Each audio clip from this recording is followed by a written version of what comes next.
When was a Roman Catholic Church made? In order to understand its birth, first we need to follow the process on how the early church in Rome, which had been persecuted, obtained recognition from the Roman Empire. The church in Rome kept the undefiled truth of the early church in its initial stage, but later accepted various gods of Rome and religious customs when it became acknowledged as a Roman religion. And this gave birth to the Roman Catholic Church that has the characteristics of Roman polytheism. The Apostle Paul preached the gospel of Christ to Palestine, Asia Minor, Greece, and finally in Rome.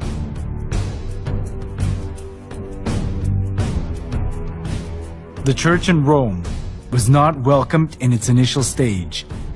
It was because of the monotheism of Christianity, and the polytheism of Rome conflicted with each other.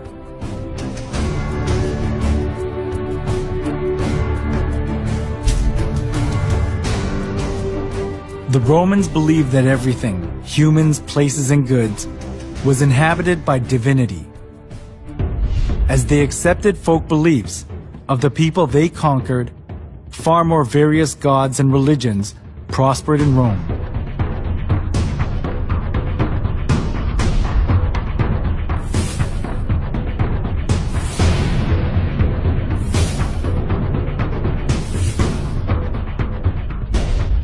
Christian monotheism that appeared in this age went counter to the polytheistic concept of Rome, especially as the Roman emperors approved all the religions of the people they conquered in order to rule over them and to achieve their political purposes.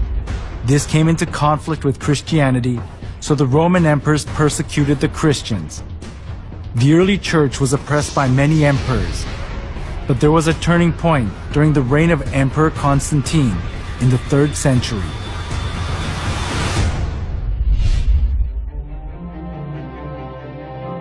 In 313, Emperor Constantine proclaimed the Edict of Milan. The edict approved Christianity as a legal religion of Rome and gave legal privileges and immunity from military duty and taxes to the Christian clergy.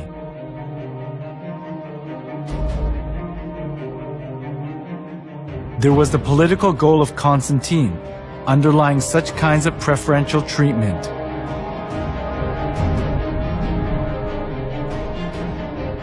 It was Mithraism, the sun worship religion, that was diffused throughout Rome. But all the Roman emperors deified themselves and enforced people to worship them.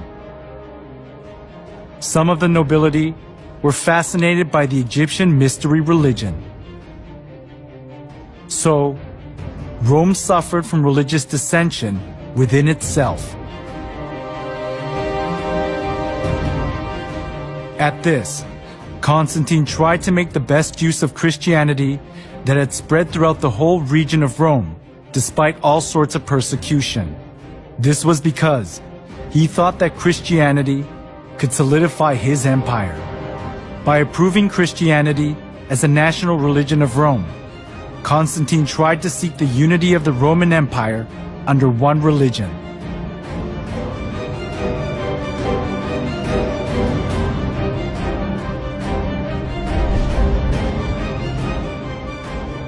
Thanks to Constantine's pro-Christian policies, many believers of the polytheistic religions of Rome streamed into the Christian church. This tightened Constantine's political grip, and Christianity positioned itself as the religion of Rome, expunging persecution and contempt it had received so far.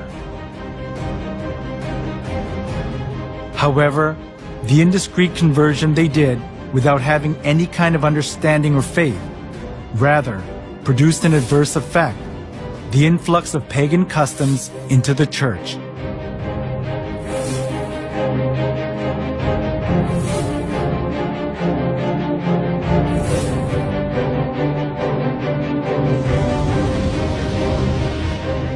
Those who were tainted with polytheism of Rome looked as if they had converted, but in actuality it wasn't easy for them to get rid of the religious rites and institutions of worshipping the sun, the moon, and the stars, and various gods and goddesses, which they had worshipped since their forefathers. The church in Rome sought for solutions to disburden the pagans when they converted to Christianity.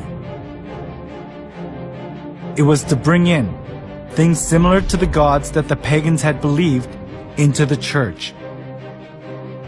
They thought they would increase the number of pagan converts by doing that.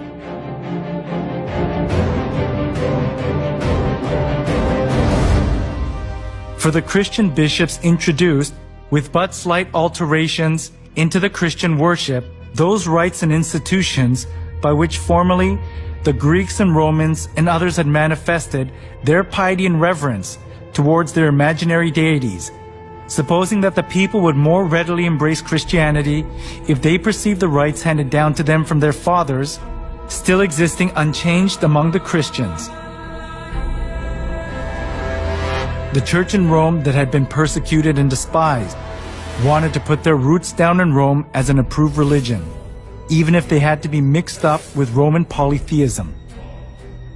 It was because they wanted to keep their faith in comfort, being freed from the extreme pain of persecution.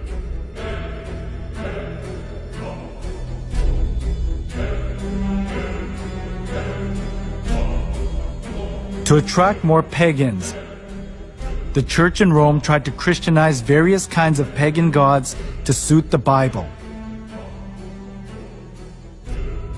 One of the most representative things among them was accepting pagan customs of the sun god worship tradition. The church in Rome identified Jesus with the sun god.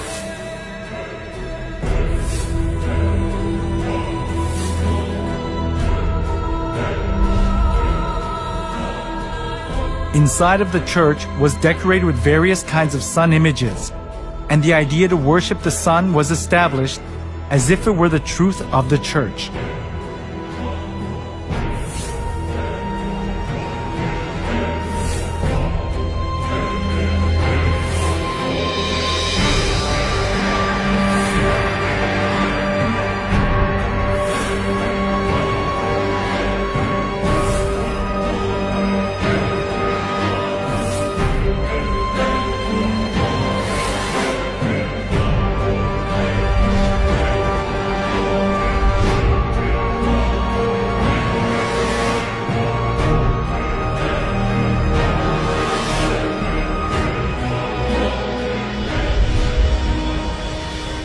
All judges, city people, and craftsmen shall rest on the venerable day of the sun. Constantine's edict in 321 played an important role in making the sun god worship faith to put its roots down in the church. Constantine continued to identify the sun with the Christian god in some way. When in 321, Constantine made the first day of the week a holiday, he called it the Venerable Day of the Sun, Sunday. The Christian church took over many pagan ideas and images. From sun worship, for example, came the celebration of Christ's birth on the 25th of December, the birthday of the sun. As the sun god worship mingled in with Christianity, the church in Rome was deprived of its purity of the early church and changed its appearance to the Roman Catholic Church.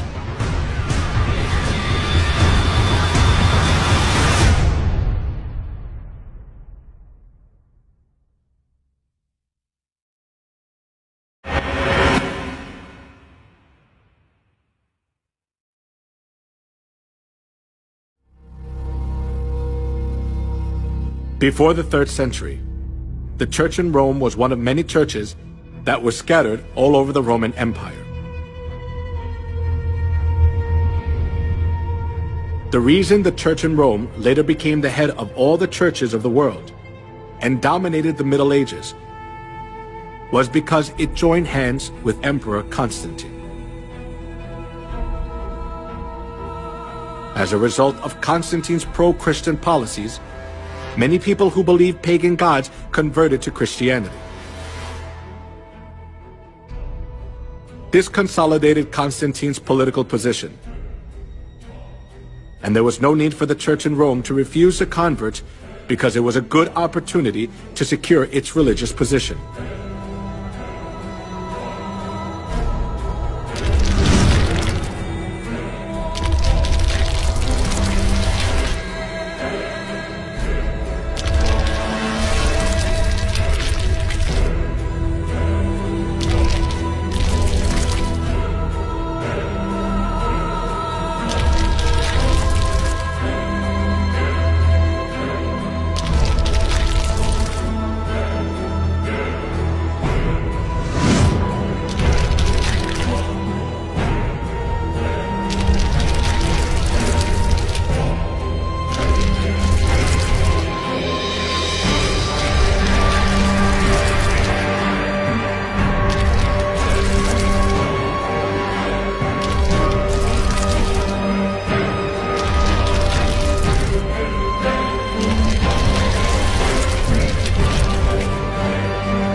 After the church in Rome accepted pagan idolatry and doctrines, it was quickly secularized. During the Middle Ages, it was even hard to tell the difference between the church and the secular world. The Catholic Pope enthroned kings, and kings protected the Catholic Church. Opposing the Catholic Church itself was rebelling against one's own country.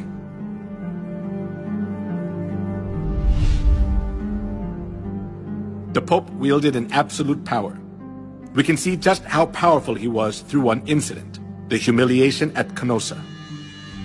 That happened during the time of Pope Gregory VII. Pope Gregory VII claimed that the Pope could not be judged by anyone on earth,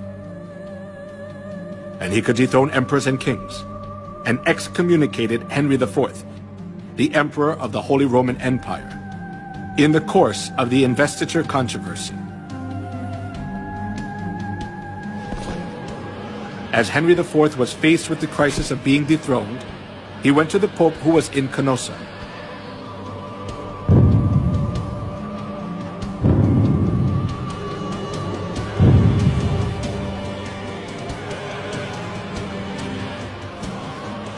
Barefoot, he knelt for 3 days in the snow, outside the castle of the Pope, and begged for his forgiveness. This is what is called the humiliation at Canossa incident. The Pope had so much authority that there was no one who was able to hold back the Church from abusing its power anywhere in Europe.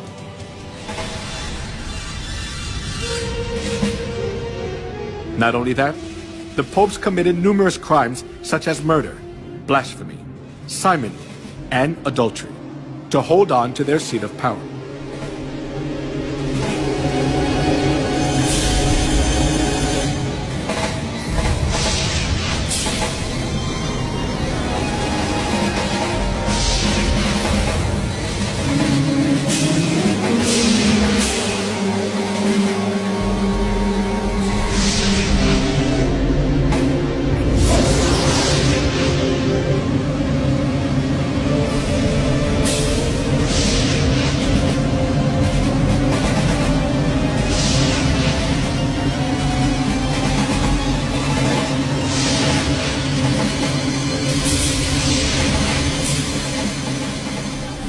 We cannot even fathom the evil deeds of the corrupt popes.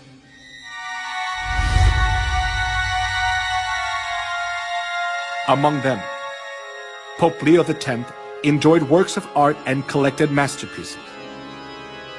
He invited artists like Michelangelo, Leonardo da Vinci, and Raphael to the Vatican and richly ornamented the church. Being driven by his vanity, he constructed St. Peter's Basilica. However, as he ran out of money by collecting costly works of art, he started to print a greater amount of indulgences.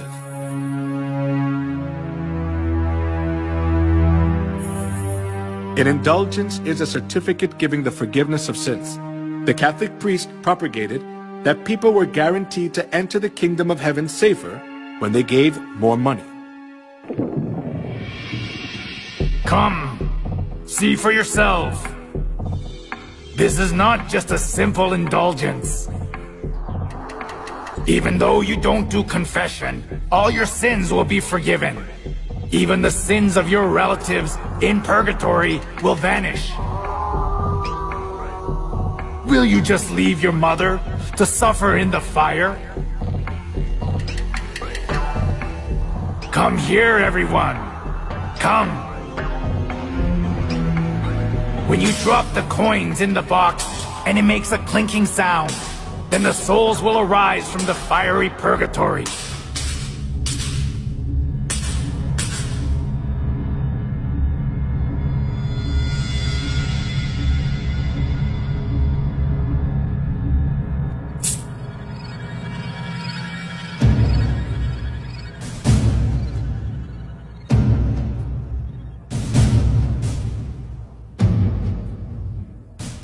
The sale of indulgence was one of the biggest businesses of the Catholic Church.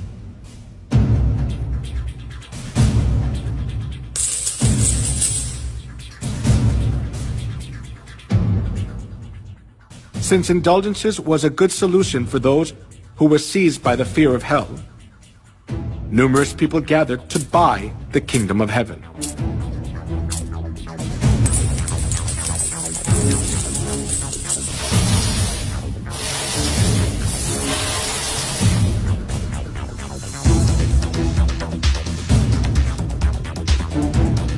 Giotto, the representative artist during medieval Europe, clearly shows the evils of indulgence in his work.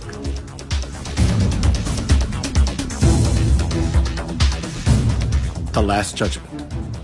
In the painting, Jesus, the judge, is in the middle and the apostles are on both sides.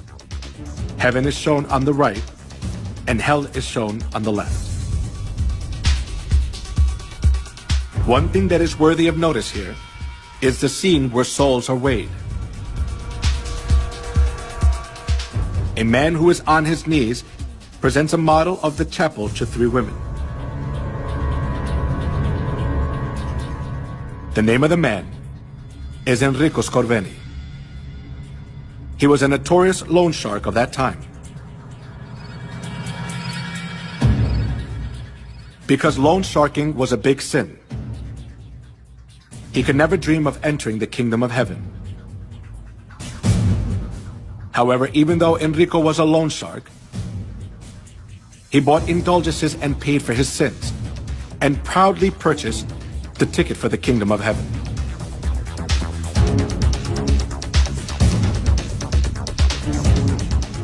The Bible teaches that only God can forgive sins.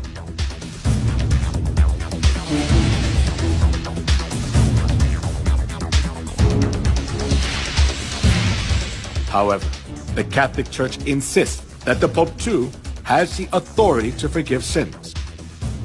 This kind of false teaching enabled them to commit fraud, the sale of indulgences.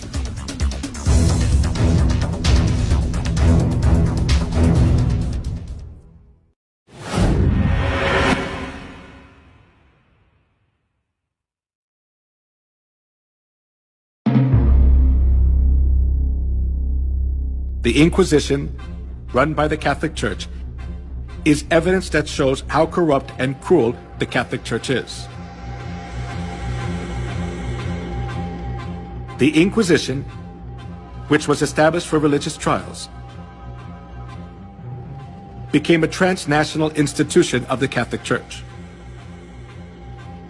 It was devised to condemn heretics designated by the Catholic Church. Heretics defined by the Catholic Church were the Christians who opposed the false insistence and doctrines of the Pope and wanted to live by the Bible. to rule over the world as they want. The popes tried to get rid of the Bible and restricted people from reading it.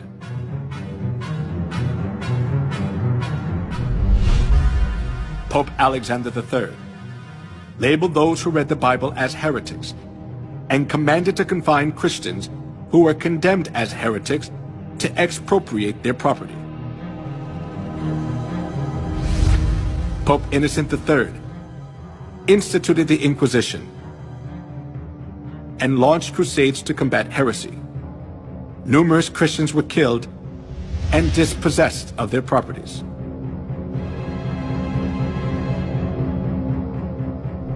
Pope Gregory IX claimed to punish heretics who did not repent and appointed the Order of St. Dominic as the Inquisitor. Pope Innocent IV promulgated the bull Ad Extirpanda, explicitly authorizing torture, and commanded to burn everyone who opposed Catholicism. Here is the salient religious trial of the century. Giordano Bruno, a medieval astronomer, was charged as a heretic by the Catholic Church and burned at the stake. The reason he was burned was that he denied the geocentric theory and insisted on the heliocentric theory. After that, Galilei verified that the Earth revolves around the Sun. But he too was declared a heretic and was forced to recant his heliocentric view.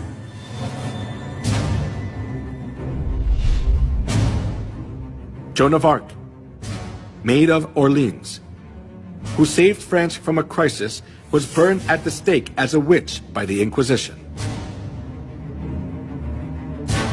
As years went by, the Inquisition helped the Pope exercise his extraterritoriality. To stay in power, the Catholic Church accused those who stood against them of being heretics and eliminated them. If a person was charged of being a heretic once, he had no right to have counsel. He was severely tortured and ended up being imprisoned for life or executed by fire.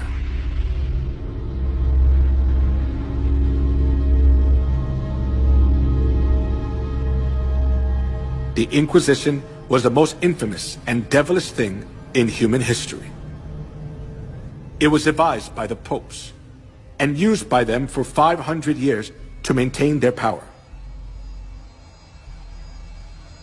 For its record, none of the subsequent lines of holy and infallible popes have ever apologized. He was given power to make war against the saints and to conquer them. Historians estimate that in the Middle Ages and early Reformation era, more than 50 million martyrs perished at the hands of the papacy. During the Dark Ages, 50 million innocent people were killed. In order to increase its wealth and power, the Catholic Church killed a great number of people. It is a distortion of history to call a murderer the apostle of peace. The Bible describes the crimes of the Catholic Church as below.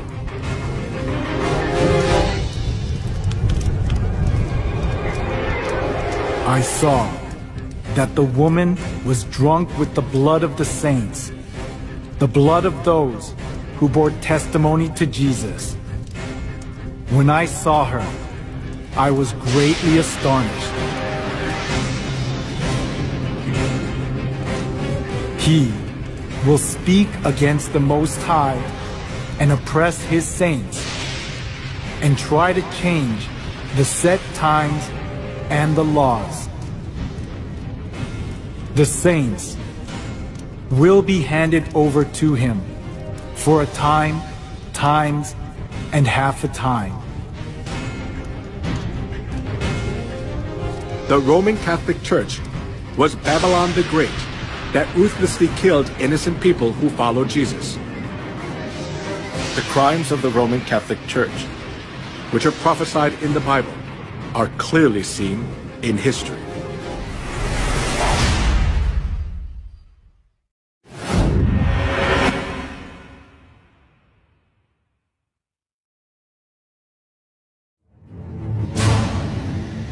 In the Museum of Torture Instruments in San Marino in Europe, the torture devices which were used during the Dark Ages are displayed.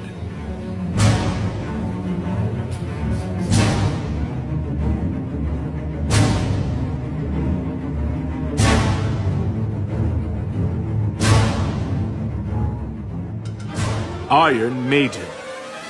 It is one of the representative torture devices from the medieval period. It is an iron cabinet with a spike-covered interior, with iron spikes about 8 inches long. When a person is enclosed inside, the whole body is pierced with the pointed iron spikes and is fatally injured, and the person dies slowly from excessive bleeding.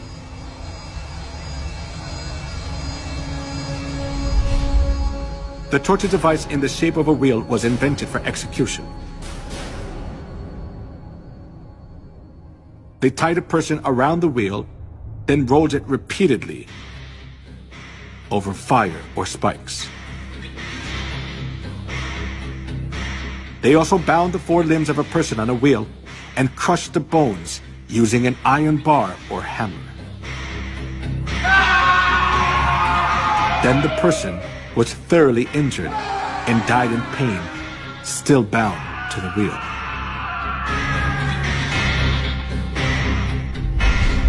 The Inquisition invented cruel torture devices to give victims as much pain as possible.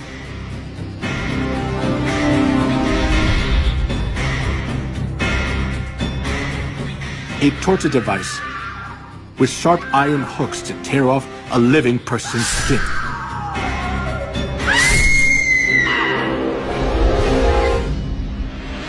A pyramid-shaped torture device with a sharp tip.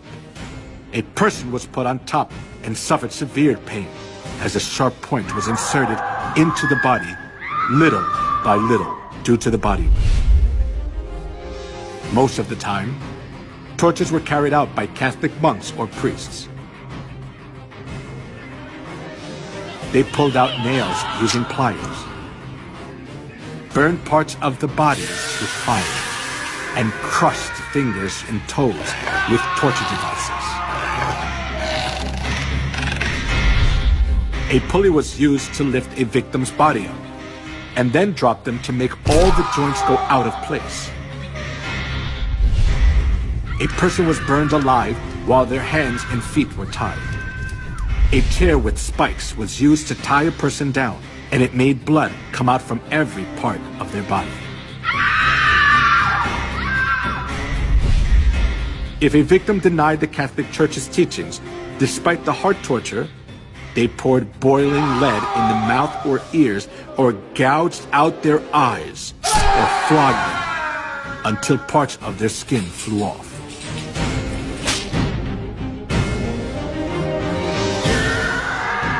Sawing, slaying by sword and burning the victims alive. The Catholic priests enforced them to follow their teachings, holding the cross in front of them.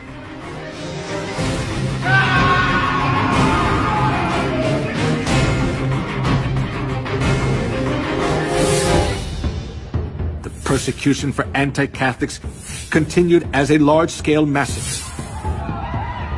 In 1209, 6,000 were slain to death at Berthiers.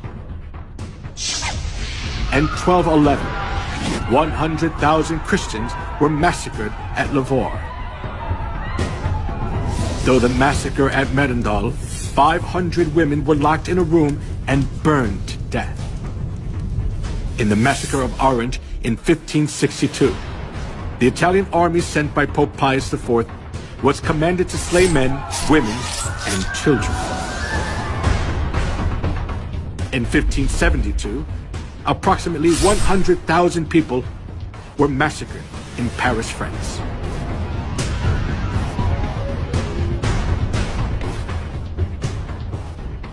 He will speak against the Most High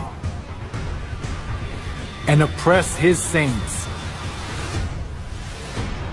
The saints will be handed over to him for a time, times, and half a time. As it was prophesied that the one who speaks against the Most High would make war against the saints and conquer them, over 50 million people were slaughtered during the Dark Ages.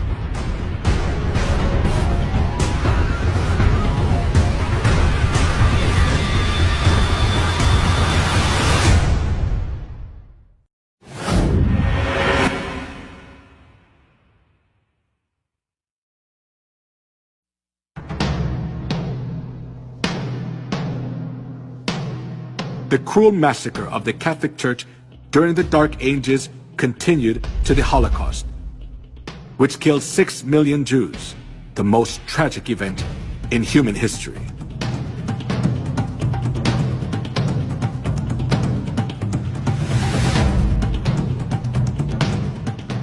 From 1933 to 1945, 6 million Jews, including 1.5 million children, were slaughtered in 15 European countries, such as Poland, Russia, Austria, Czechoslovakia, Hungary, France, Belgium, Luxembourg, Italy, Netherlands, Norway, Romania, Yugoslavia, and Greece.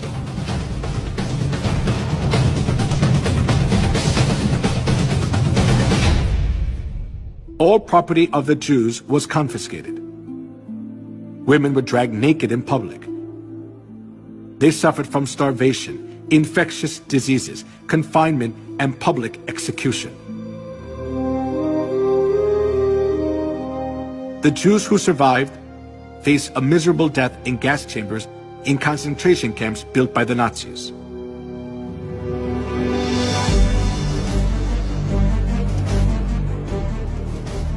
When the gates of the concentration camps for the Jews were opened as World War II ended, the world was shocked.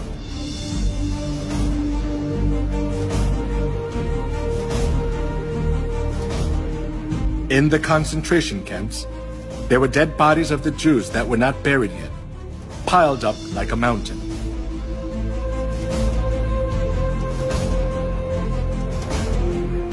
While Hitler massacred 6 million Jews under the pretext of ethnic cleansing, the Catholic Church publicly advocated Hitler's genocide of the Jews, claiming it stood for anti-Semitism.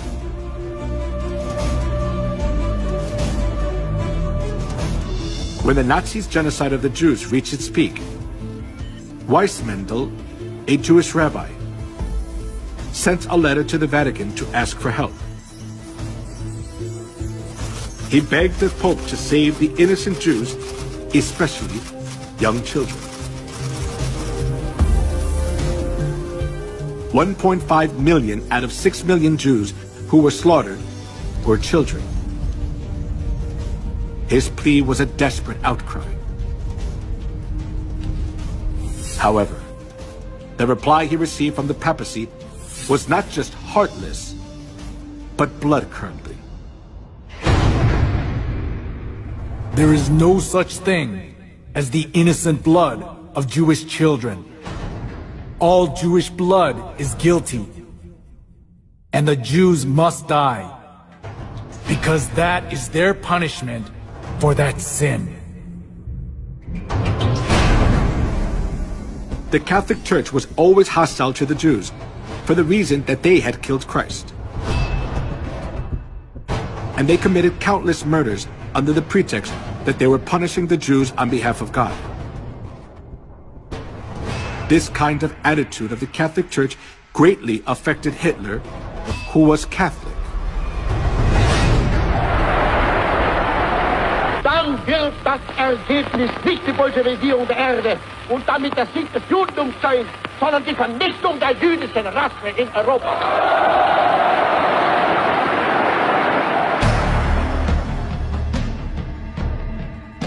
Hitler was a fervent Catholic. The reason Hitler extremely hated the Jews was from the historical experience of the Catholic Church, which had treated the true Christians and the Jews mercilessly for 1600 years. For this reason, Hitler was able to commit the Holocaust, sending 6 million Jews to gas chambers without hesitation.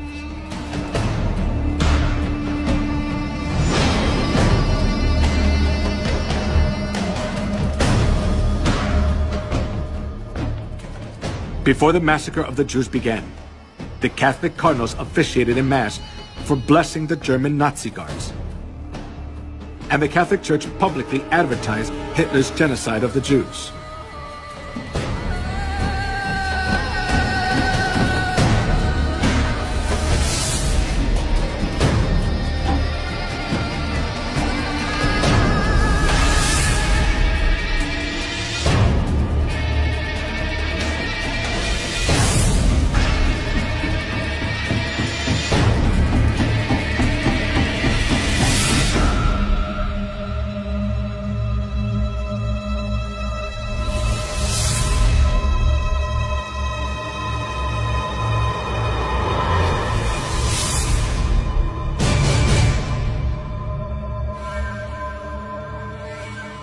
The Catholic Church has committed crimes against humanity for centuries in the name of religion. They committed the crime of killing 50 million Christians and the Holocaust of killing 6 million Jews.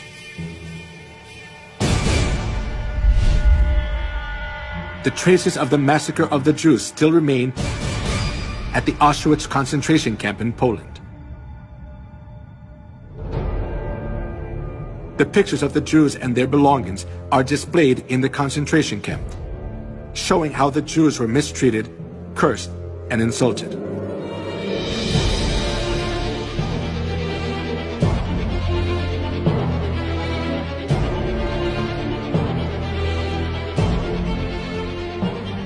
These horrible times remain in the records of history.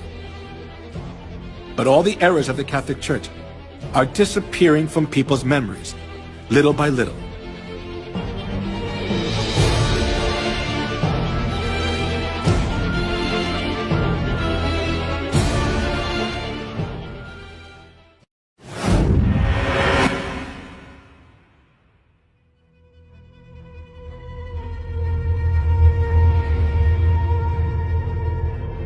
As the 21st century began, the Roman papacy admitted to all kinds of crimes they had committed against humanity for the past 2,000 years of Christian history.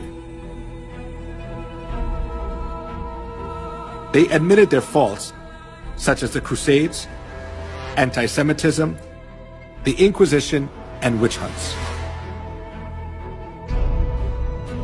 The Pope also said that the Catholic Church would like to create a new unity among religions by looking back on all their religious errors.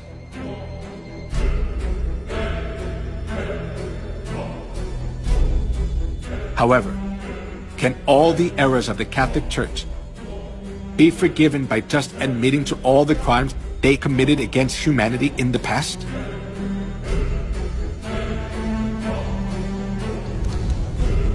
Just by admitting to their errors, the Catholic Church's crimes cannot be solved.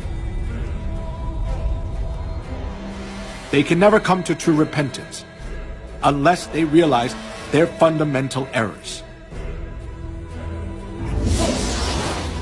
When viewed from historical facts and the prophecies of the Bible, the Catholic Church is an organization of the Antichrist, which has destroyed all the truths of God, paganized Christianity by accepting all kinds of pagan gods, and made numerous souls worship Satan, not God.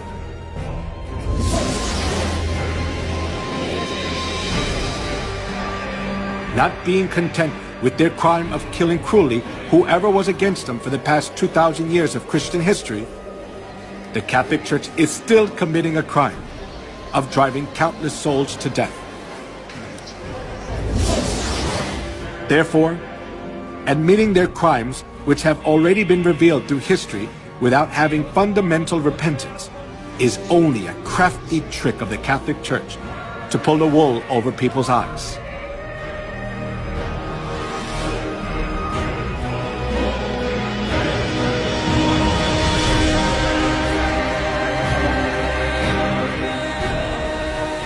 For such men are false apostles, deceitful workmen, masquerading as apostles of Christ. And no wonder, for Satan himself masquerades as an angel of light. It is not surprising, then, if his servants masquerade as servants of righteousness. Their end will be what their actions deserve.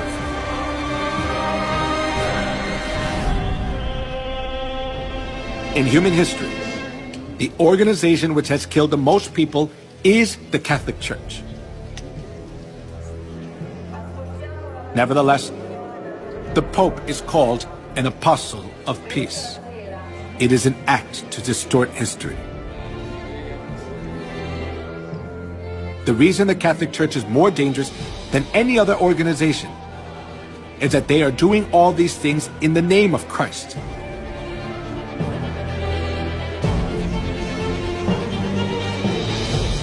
However, now the Catholic Church is revealing its detestable and hideous reality.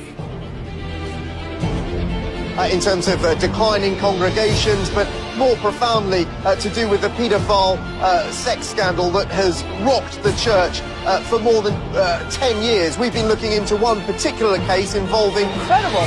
One former priest said that, perhaps 50% of priests who enter the priesthood may be gay. I talked to a long...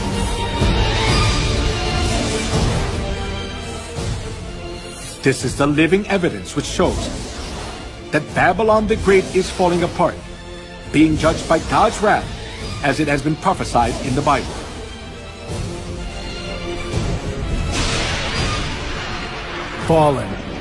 Fallen is Babylon the Great.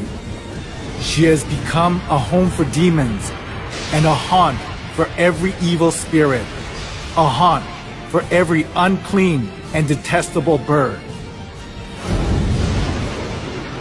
Give her as much torture and grief as the glory and luxury she gave herself. She will be consumed by fire. For mighty is the Lord God who judges her.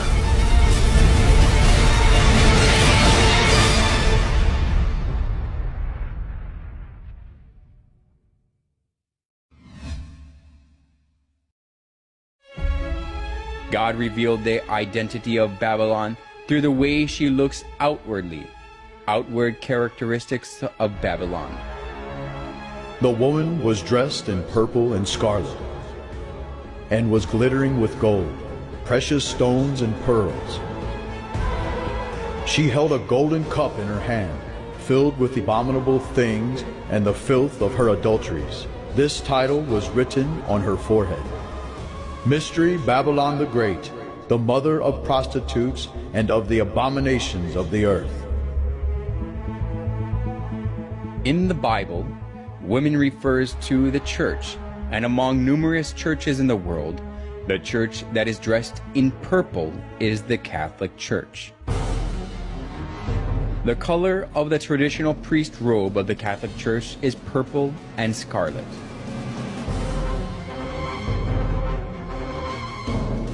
We can also confirm that the church that decorates its interior and worship utensils with gold, precious stones, and pearls is the Catholic Church. And in addition, it is only the Catholic Church that give Mass holding the golden cup, true to the words, "She held a golden cup in her hand."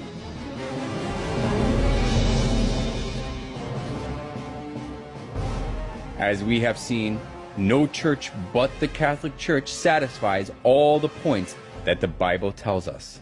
The Bible recognizes this organization as Babylon the Great. The Catholic Church, Babylon the Great, looks as if it worships God, but when we closely look into it, we can find out they do abominable things to worship the sun god.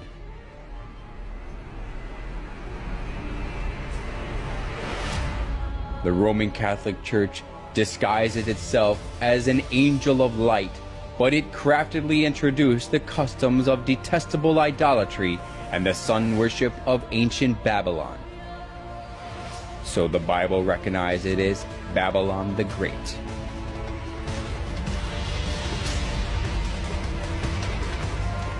Then does the Bible call only the Roman Catholic Church Babylon? It also calls the Protestant churches which keep the Sunday service and Christmas originated from the sun worship as Babylon too.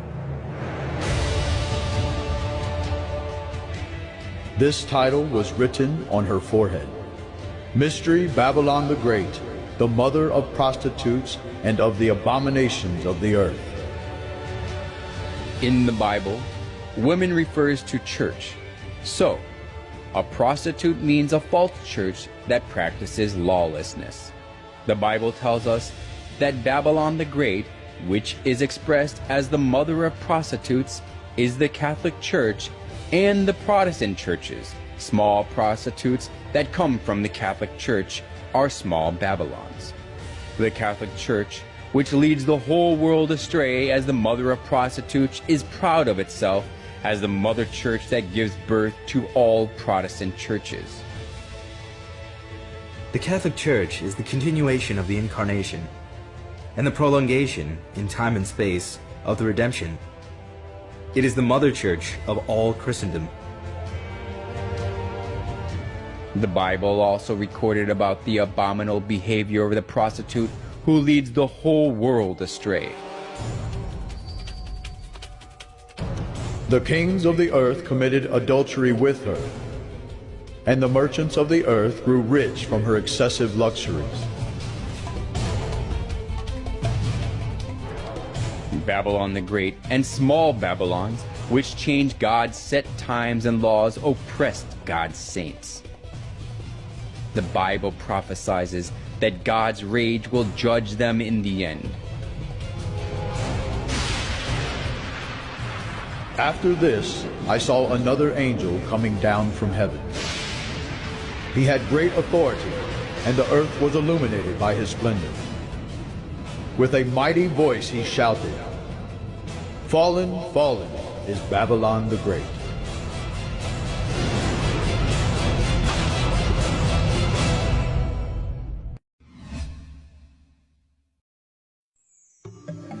Piazza di Spagna, where the movie Roman Holiday was filmed, just below the Spanish Steps, which became famous where Audrey Hepburn ate ice cream, there is a boat-shaped fountain, and we can see that the water is running out of the sculpture of the sun. The head of the boat is embellished with the Pope's coat of arms and the papal tiara. The tiara is the symbol of the papacy. The fact that the tiara is at the head of the boat tells us that the Pope is the very person who leads the sun worship. It is easy to see the tiara in many places of the Catholic Church.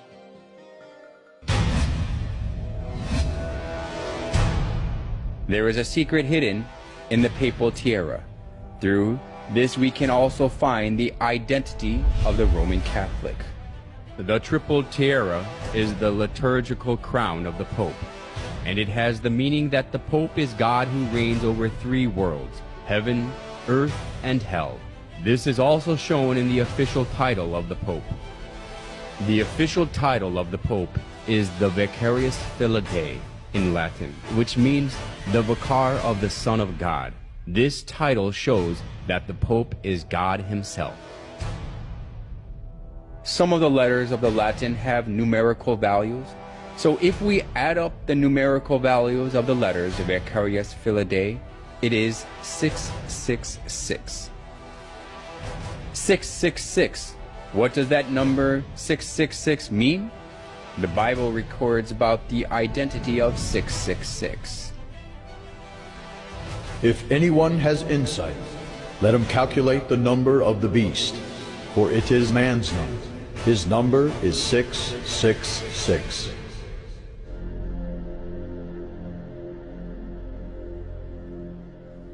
Every reformer, without exception, spoke of the papacy as the Antichrist. The 666 is a figurative number, telling us the identity of Satan who stands against God. The prophecy of the Bible and the religious reformers with one voice clarifies that 666 and the beast refer to the Pope or the papacy that stands against God.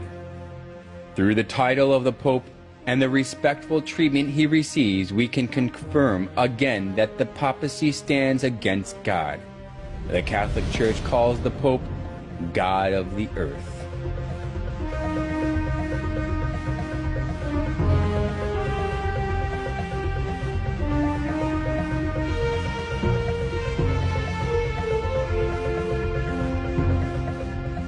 The Pope is a mere man, but the Catholic Church insists that he can modify God's laws as he pleases. And moreover, he is worshipped and served like God, and he enjoys all wealth, honor, and authority.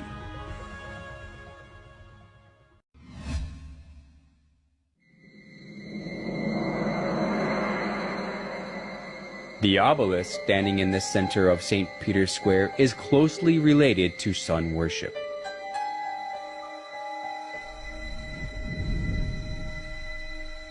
It was the custom of the ancient sun worship religions to make a pillar to worship the sun. Obelisk was set up at a temple or tomb as a monument to worship the sun god. It typically had a pyramid-like shape at the top, and the pyramid is the emblem of the sun god of the Egyptians, Ra. Like this, the obelisk was made for the sun god. Then, why are the obelisks, the symbol of the sun worship, set up in front of the Catholic churches? When we look carefully at the obelisk standing in front of the Catholic Church, it has the star-shaped divine light and cross, which are symbolize the sun.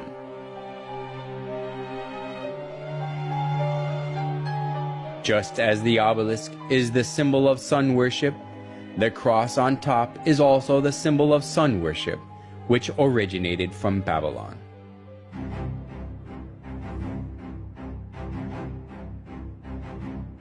Crosses are also found in the murals of ancient Babylon and Assyria, especially the image of cross on the headband of the sun god Tammuz shows that the cross is originated in Babylon.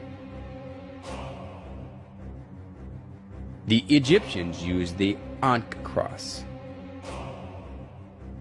The shape of the cross made of two wooden poles, which the church started to use, came from the ancient Chaldean region.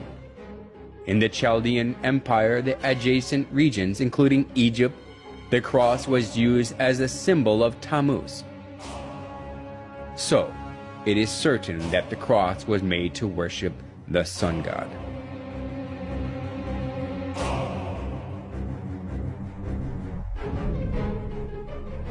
The Catholic Church set up obelisks in front of their churches and put the cross on top of them without exception. They put one more symbol on the sun on top of the solar pole obelisk. However, they made an excuse that they put the cross on top of the obelisk to show that they conquered the obelisk, which is the symbol of paganism.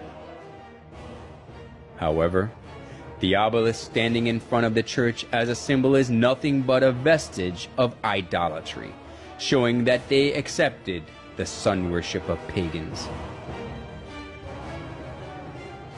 The obelisk, the star shape of the divine light, and the cross are idols for the sun god of the pretense on belief in Jesus.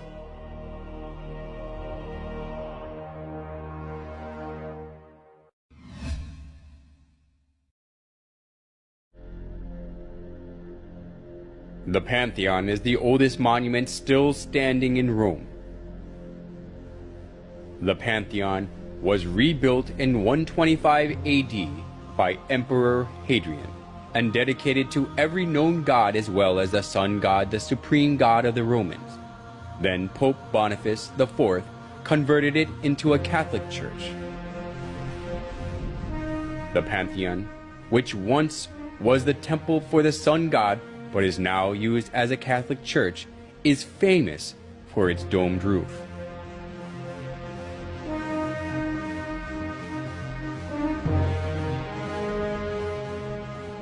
This domed roof is the figuration of the sky and the universe.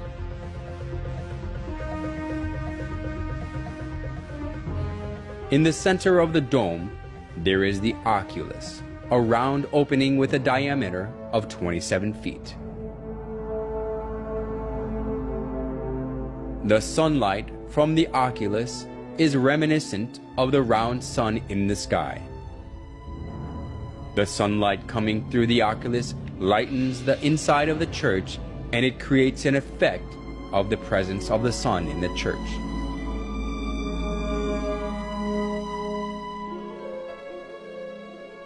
We can find the same round shape in St. Peter's Basilica as well. When we look up at the ceiling of St. Peter's Basilica, there is a circle like the sun at the center, and its shape looks like sunlight spreading from the circle.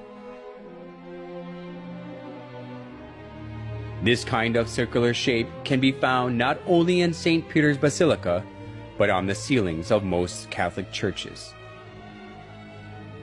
Various forms of circle, which embody the sun, prove that the Catholic Church worships the sun.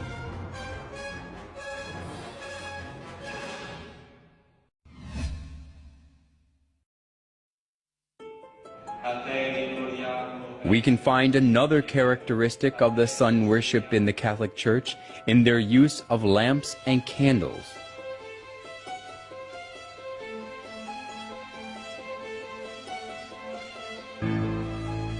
Even in the daytime, they light lamps and candles on the altar.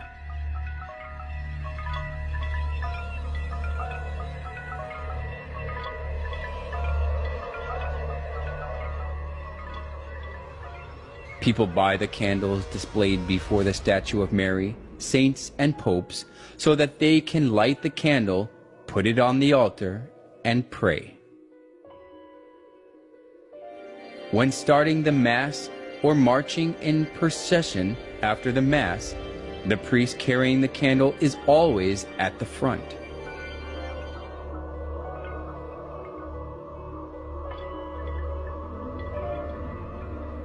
Where does the use of candles in Catholic Church come from?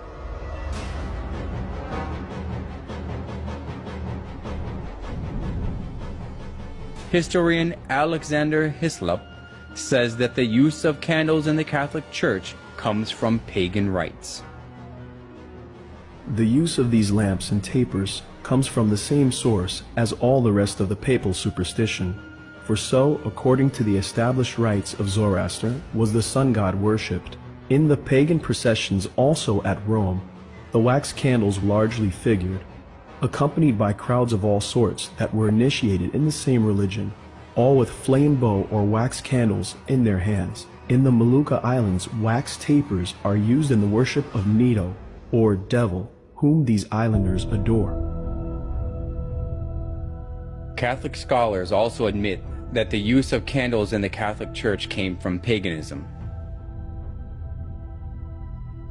We need not shrink from admitting that candles, like incense and lustral water, were commonly employed in pagan worship and in the rites paid to the dead. We must not forget that most of these adjuncts to worship were not identified with any idolatrous cult in particular. They were common to almost all cults.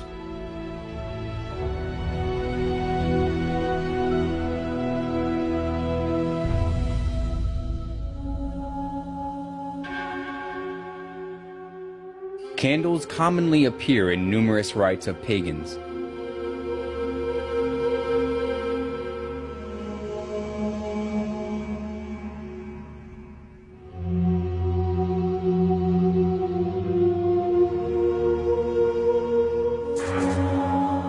And it proves that the use of candles in the Catholic Church comes from sun worship.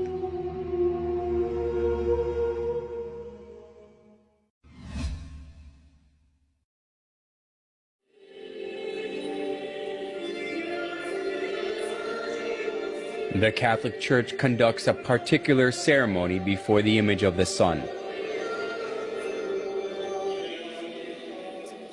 Watching their Mass, we can find out that it is closely related to sun worship. At the altar that has the image of the sun, the priest lifts up the round bread. They call it elevation and insist that they offer the bread to God. However, offering the round bread which takes after the image of the sun, and regarding the round bread as the sun god, has existed in the sun worship of paganism. The pillar found in excavations of the Canaanite city of Hazar shows the ceremony of raising the sun disk with both hands in praise.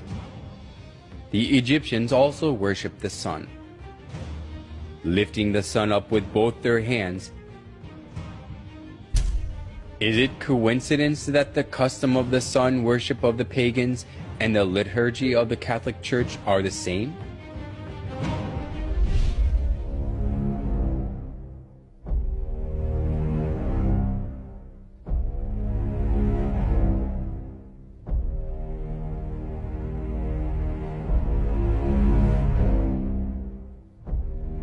On special days, they put the bread in the sun-shaped frame and go parade through the streets for public display.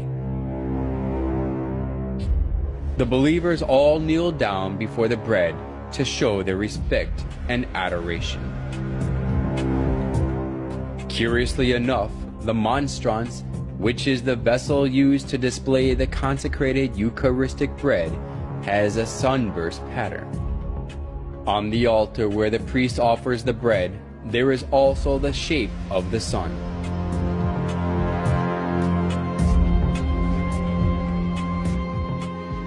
By offering the bread in the sunburst pattern, they worship the sun.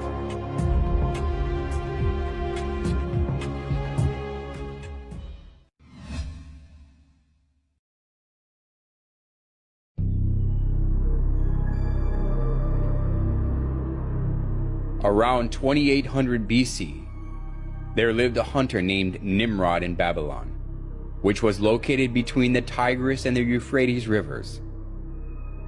Whenever wild animals threatened the people, he protected them with his power.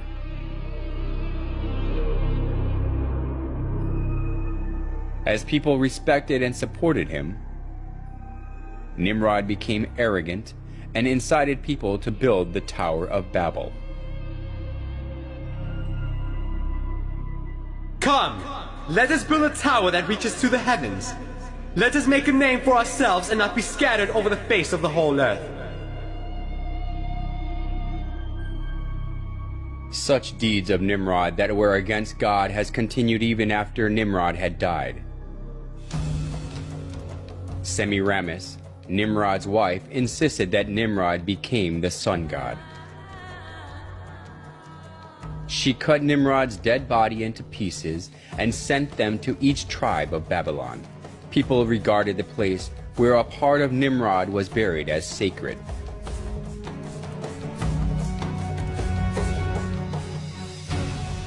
She also claimed that Nimrod was reincarnated as her son. The sun god Nimrod was reincarnated as my son Tammuz. He who believes and follows Tammuz follows Nimrod. As Semiramis ruled over Babylon in place of her young son Tammuz, she maneuvered people into worshiping her. Monuments of Semiramis carrying her child Tammuz in her arms were set up all over Babylon, along with various images symbolizing the sun god. The sun worship and the mother-child worship, which was a scheme devised by Semiramis, put down roots as a religion of Babylon.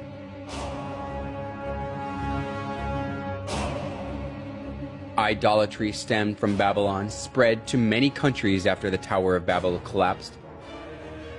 It is because when the Babylonians were scattered over the whole world, they brought the sun worship and the mother-child worship. The sun worship and the mother-child worship were assimilated into the cultures and religions of many countries, and they came to have various forms and names.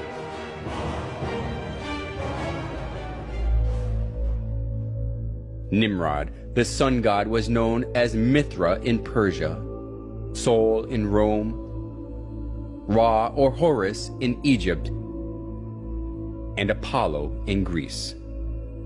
Semiramis and Tammuz, who were the start of the mother-child worship, was called Isis and Horus, Venus and Dionysus, Diana and Attis, and Astaroth and Tammuz, respectively. Besides these, the image of goddess, who is holding a baby in her arms, was venerated in many countries of the world. If so, was the mother-child worship the creature of an age, which was especially welcomed only in Babylon? Surprisingly, the mother-child worship of Babylon has been passed down through the thousands of years and still exists today. In Vatican of Rome, we can find the mother-child worship in its original state.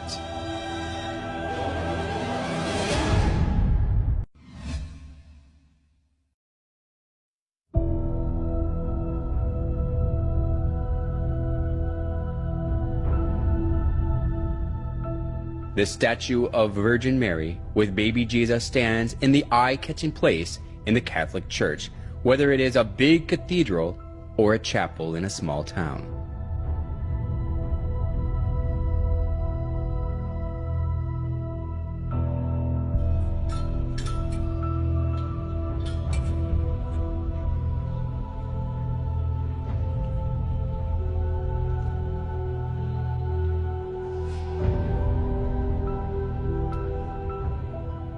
People show their respect before the picture or statue of Mary and pray.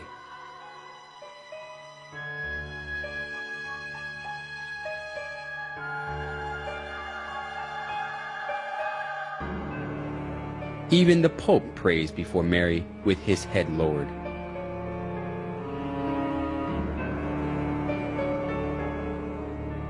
Why do people praise and worship Mary, whom Jesus was born of?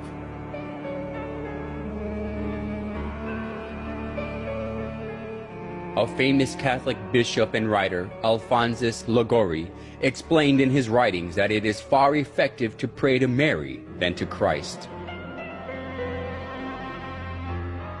In the Franciscan Chronicles, it is related that Brother Leo once saw a red ladder, on the summit of which was Jesus Christ, and a white one on top of which was his most holy mother. And he saw some who tried to ascend the red ladder, and they mounted a few steps and fell. They tried again and again fell. They were then advised to go and try the white ladder, and by that one they easily ascended. For our Blessed Lady stretched out her hand and helped them, so they got safely to heaven. The story, which was made by the exuberant imagination, sounded plausible.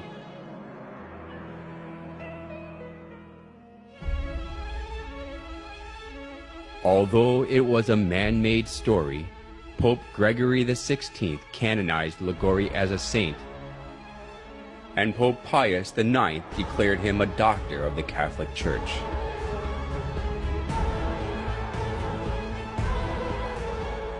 Now Catholics are taught that it is better to pray to Mary, who is merciful and understands us.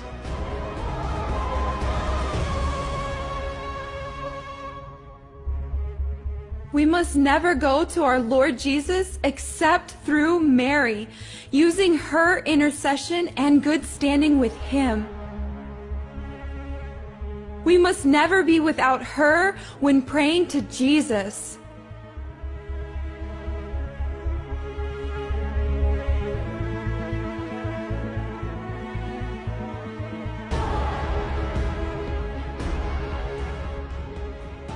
The plausible logic that Jesus cannot refuse Mary's request because she is his mother is shown well even through the image of Mary and baby Jesus.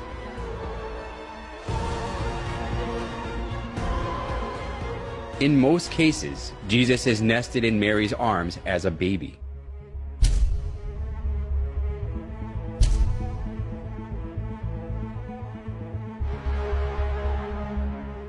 This downgrades Jesus to a little baby who is always dependent on Mary and lets people think that he can do nothing without Mary.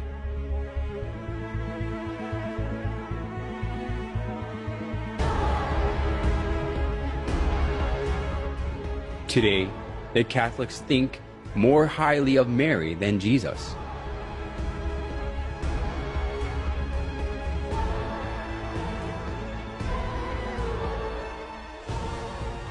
They call Mary the Mother of God, which implies that she is above God.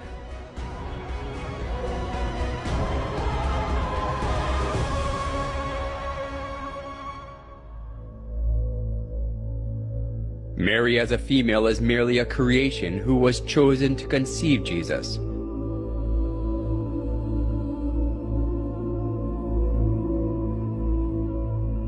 How ridiculous it is for a creation to be called the Mother of God, because God used her womb to be born in the earth.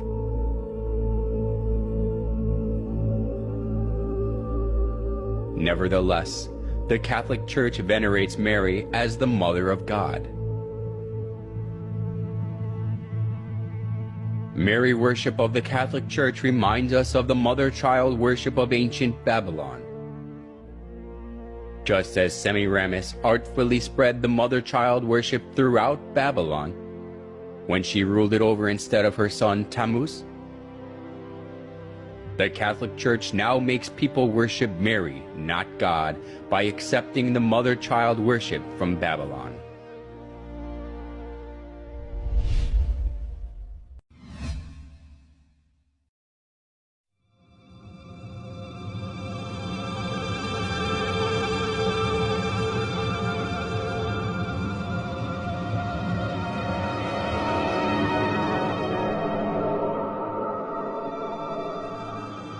The Catholic Church regards it a great honor to keep the remains of the popes or saints in the church.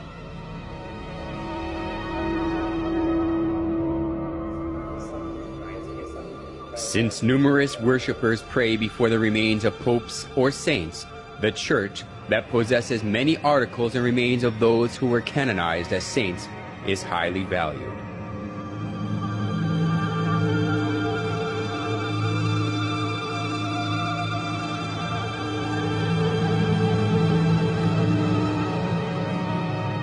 St. Mark's Basilica in Italy is said to have the remains of Mark. Basilica of San Francesco in Italy has the remains of Saint Francesco. And it is believed that the skulls of the wise men who visited baby Jesus are kept in the Cologne Cathedral in Germany. People kiss the displayed relics and the coffins that contain the remains and pray for God's blessings before them. The veneration of relics of the Catholic Church even took the form of decorating the church with human bones.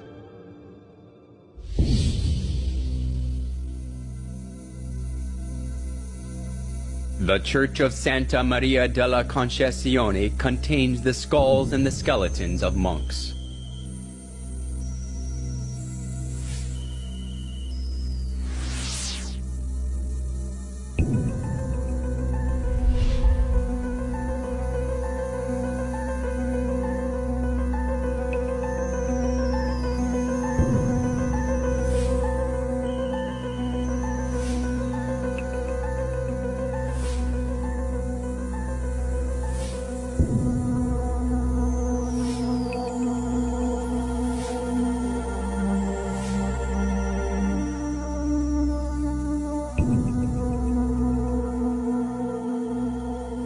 A Catholic church in the Czech Republic is designed with the bones of over 40,000 human bodies, and it attracts people.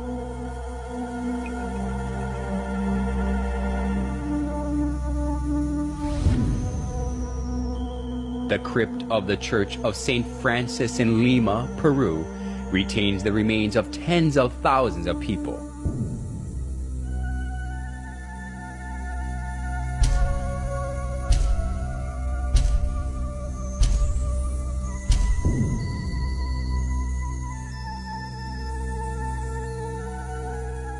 Usually, we shudder to think of the bones and coffins of dead people in the church. But why the Catholic Church sticks to this?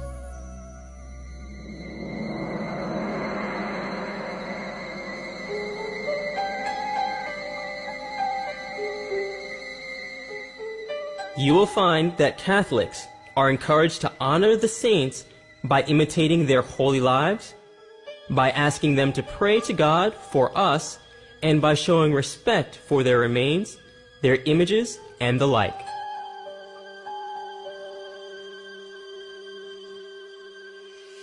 Why do they say that God grants His blessing through the relics of the dead, especially of those who are called saints? We can find the origin of the doctrine that God gives blessing through the relics in the ancient Babylonian religion. After Nimrod died, Semiramis cut his body into pieces and sent them to other regions, and they regarded the place where the dead body part was buried as sacred. The tradition of Babylon was handed down to the Roman Catholic Church, and because of this, the relics of the dead have become consecrated. Just like Babylon, that was cursed by God for its idolatry, the Roman Catholic Church is filled with all sorts of idols.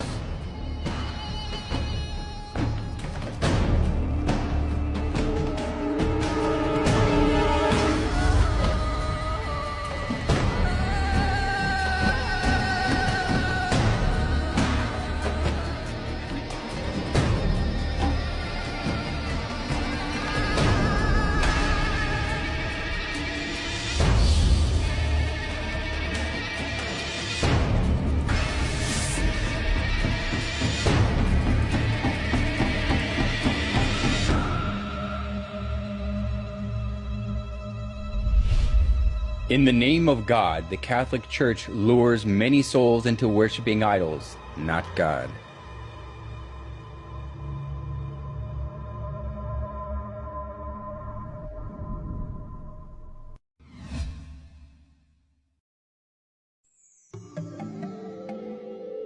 There are various forms of the sun in St. Peter's Basilica, which is one of the most important buildings of the Catholic Church. The sun disk is around the head of the statue of Peter, and the image of the sun is inscribed above his head. Including the image of the sun glittering with gold in the center of the basilica, we can find various sizes of the sun image beneath the high altar and every spiral columns.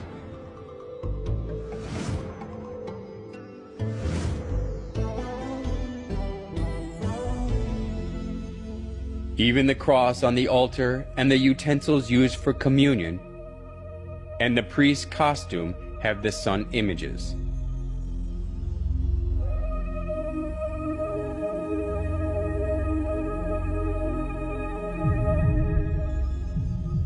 In every place of the Catholic Church, we can find the sun images in various sizes and forms.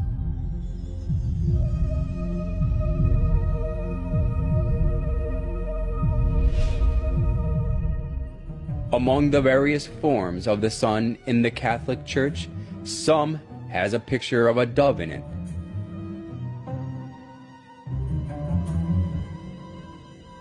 What relationship is there between the shape of the bird and the sun worship? In the ancient religion of sun worship, the sun god used to be depicted as a bird. The sun god depicted as a bird was originated in Egypt and spread to Rome. The son of Assyria was represented as a winged bird, and the Egyptian sun god Ra and Horus are in the shape of a bird. The famous Egyptian bird of fire, Phoenix, is also the archetype of sun worship. In Rome, too, people carried the bird, the symbol of the sun god, on the pole.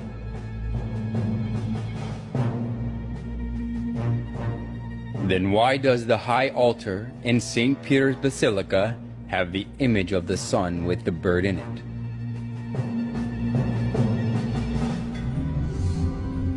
The Catholic Church insists that the bird in the solar image is the Holy Spirit. But this is a mere excuse.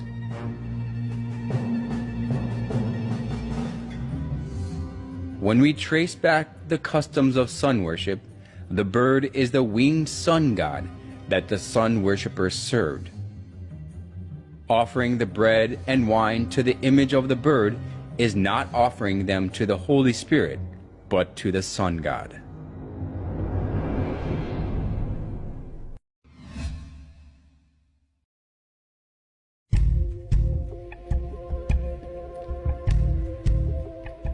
St. Peter's Basilica is located in the Vatican City.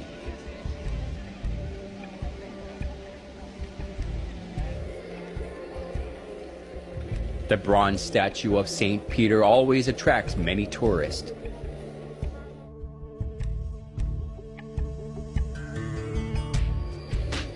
People believe that their wishes are realized when they pray by touching the foot of Peter, so the feet of the statue have been worn away. The biggest reason more than 10 million people every year on average visit the Basilica is that they insist that Peter, who was one of the 12 apostles of Jesus, was buried directly below the high altar of the Basilica. These are totally unfounded rumors, but people pray for God's blessing before the altar with blind faith.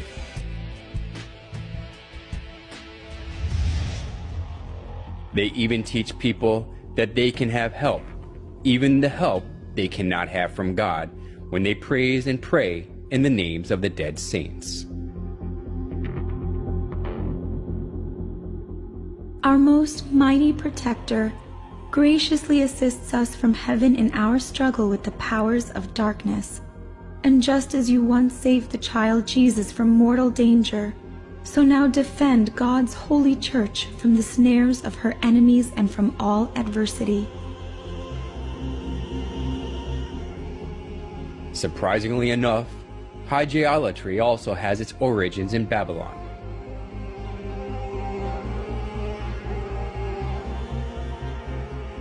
Since the Babylonians had some 5,000 gods, there were plenty to choose from.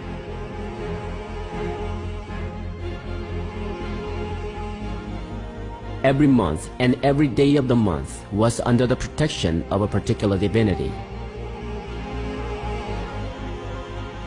In ancient Babylon, the roles of gods were divided by people's problems and occupations, so the people worshiped their certain gods associated with their needs.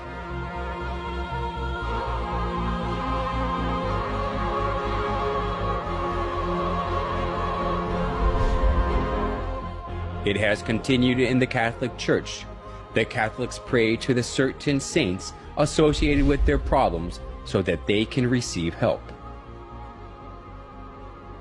Just as we go to see different doctors according to the kinds of diseases, the Catholics go to different saints according to their needs. Just as they downgraded Jesus as a little child who depends on Mary through Mary worship, hygielatry also deceived people to think that Jesus is weaker than the dead saints, so he cannot give them help.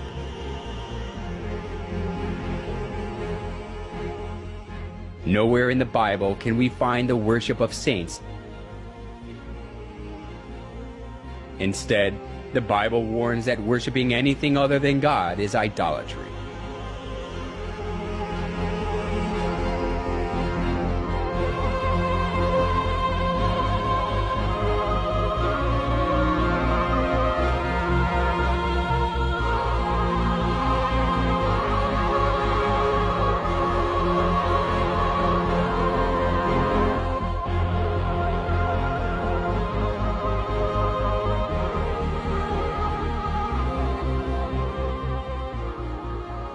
The Catholic Church even deleted the second commandment of the 10 Commandments so that they can worship the saints.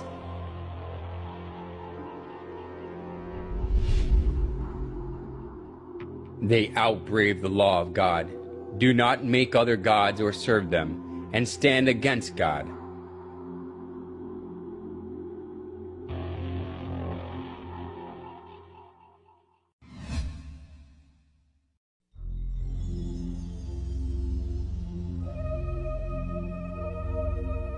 In St. Peter's Square as well, the image of the sun is skillfully hidden. In a round circle of the square, there is a cross with an X through it. It looks exactly like the symbol of the Babylonian sun god Shamash. The Babylonians called the sun god Shamash, and his symbol is the cross with an X through it. So we can easily notice that St. Peter's Square is modeled on the symbol of the Babylonian sun god Shamash. It even has one more circle inside it, just like the symbol of Shamash. The Babylonian sun god Shamash also appears in the image of a wheel. The ancient sun worshippers believed that the sun god rides the chariot, and they regarded the wheel of the chariot as the sun. To our surprise, St. Peter's Square has the shape of a wheel. The obelisk in the middle of the square is an axle. The square itself is the wheel. We can notice that St. Peter's Square is also the figuration of the sun.